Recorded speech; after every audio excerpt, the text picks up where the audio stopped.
नमस्कार साथियों।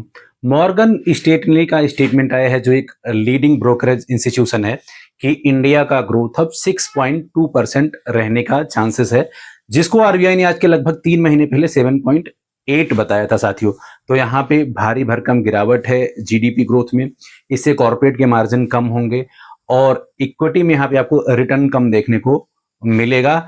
और उन्होंने ये भी कहा है कि जिस तरह से ये जियोपॉलिटिकल टेंशन बना हुआ है, ईरान, यूएस और इजराइल में लगातार वॉर चल रहा है, इसके कारण ये लुढ़क करके 5% के आसपास भी आ सकता है। और अदर लीडिंग इंस्टीट्यूशन का भी अनुमान यही है। तो आने वाले टाइम में इक्विटी में अगर आप देखोगे तो वहां पे रिटर्न की संभावनाएं पहले से कम बनता हुआ दिखाई दे रहा है।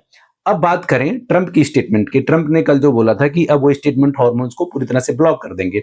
उसके बाद चाइना के डिफेंस मिनिस्टर का स्टेटमेंट आता है कि आने वाले टाइम में चाइना का सारा शिपमेंट स्टेट ऑफ हॉर्मोन्स के थ्रू पास होगा, क्योंकि उसने ऑलरेडी पहले से ही ईरान के साथ लोकल करेंसी में ट्रेड करने के लिए डील कर रखा है। और चाइना का लगभग 80% से ज्यादा जो फ्यूल है, क्रूड ऑयल है, वो सारा का सारा स्टेट ऑफ हॉर्मोन से जाता है, ईरान से वो बाय करता है। तो अब ट्रंप यहां पर बैकफुट है और चाइना का सारा शिपमेंट स्टेट ऑफ हॉर्मोन से पास हो रहा है। अगर चाइना का पास हो रहा है तो चाहे ताइवान हो या फिर आपका सिंगापुर हो या इंडिया हो या जापान हो या अदर के एशिया के कोई भी कंट्री हो, उनका भी शिपमेंट वहां से पास होगा। तो यूएस यहाँ बैकफुट पर है स्टेट ऑफ हॉर्मोन्स ब्लॉक करने को लेकर के। अब ट्रंप का नया स्टेटमेंट आ रहा है कि उनका ईरान उनसे एग्रीमेंट करना चाह रहा है, उनको लगातार उनसे संपर्क कर रहा है, लेकिन ईरान ऐसा कुछ नहीं कर रहा है।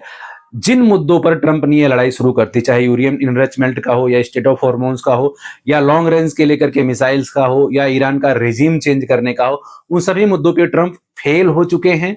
और अब ईरान अपने यहाँ पॉइंट्स रख रहा है और उन पर दुनिया देख रही है। रसिया ऑलरेडी ईरान को सपोर्ट कर रहा है।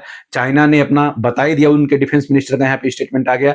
यूएस के इकोनॉमी पे ये बहुत बड़ा डेंट है, चाहे उनके यहाँ बढ़ता हुआ महंगाई हो जो अब 3.3 से ऊपर जा रहा है, या फिर उनके इकोनॉमी का स्लो डाउन हो, या आने वाले टाइम में जो बिलियंस ऑफ डॉलर उन्होंने यहाँ पे खर्च करे हैं उसकी चाहे भरपाई करने की बात करी हो, क्योंकि स्टेट ऑफ हॉर्मोन्स अभी भी ऑलरेडी उनके कब्जे में है। अब अगर वहां से ऑलरेडी शिपमेंट पास हो रहा है तो क्रूड ऑयल के प्राइसेस यहाँ और एस्केलेट नहीं होंगे, तो महंगा तेल भी अमेरिका और नहीं बेच पाएगा।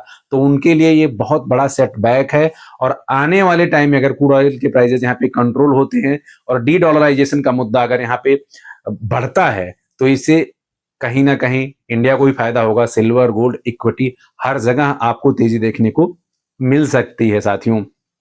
अब अगर बात करें प्राइजेस की, तो अभी सिल्वर $72 से लेकर के $76 के आसपास ट्रेड हो रहा है, इसी के बीच में घूम रहा है साथियों। तो $76 मेजर रेजिस्टेंस है, अगर इसको तोड़ता है तो 80 और 80 के ऊपर जा सकता है, और उसके चांसेस बहुत ज्यादा बन रहे हैं। पीपीई का डेटा आने वाला है, वहां से ये पता चलेगा कि इंडस्ट्रियल डिमांड वहां पे कितना रहने वाला है।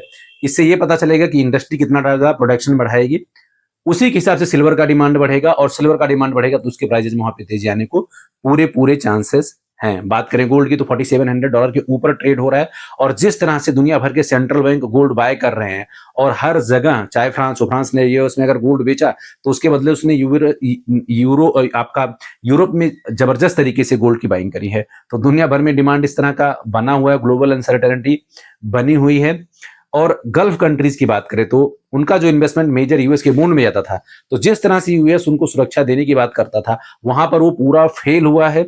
यूएस, ईरान और इजराइल के वॉर में ईरान ने गल्फ कंट्रीज के ऊपर, चाहे बहरीन हो, कतर हो, यूएई हो, अबू धाबी हो, दुबई हो, सब पर उसने अटैक किया है। चाहे वो ऑयल का डिपो हो, हाई राइज हो, होटल्स हो, सबको उसने निशाना आसानी से बनाया है, और यूएस वहां पर फेल रहा है।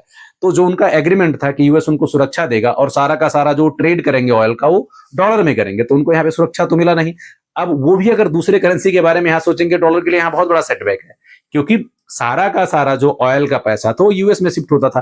पहले वो डॉलर में ट्रेड करते थे और उस डॉलर से वो यूएस बॉन्ड में इन्वेस्ट करते थे, तो पैसा घुमा फिरा करके वो यूएस के पास जाता था। अब अगर गल्फ कंट्रीज भी यहाँ डी डॉलराइजेशन के साथ आ जाता है, और चाइना पहले से ही लोकल करेंसी में ट्रेंड कर रहा है, और इंडिया कहीं ना कहीं चाहेगा कि उसका ज्यादा से ज्यादा लोकल करेंसी में पेमेंट हो, क्योंकि इंडिया का पहले से एक्सपोर्ट यहाँ पे कम हुआ है गल्फ कंट्रीज में वार होने के कारण, तो इंपोर्ट बिल पहले से यहाँ बढ़ा हुआ है, डेफिसिट अकाउंट पहले से यहाँ पे बढ़ा हुआ है, तो इंडिया भी डी डॉलराइजेशन चाहेगा।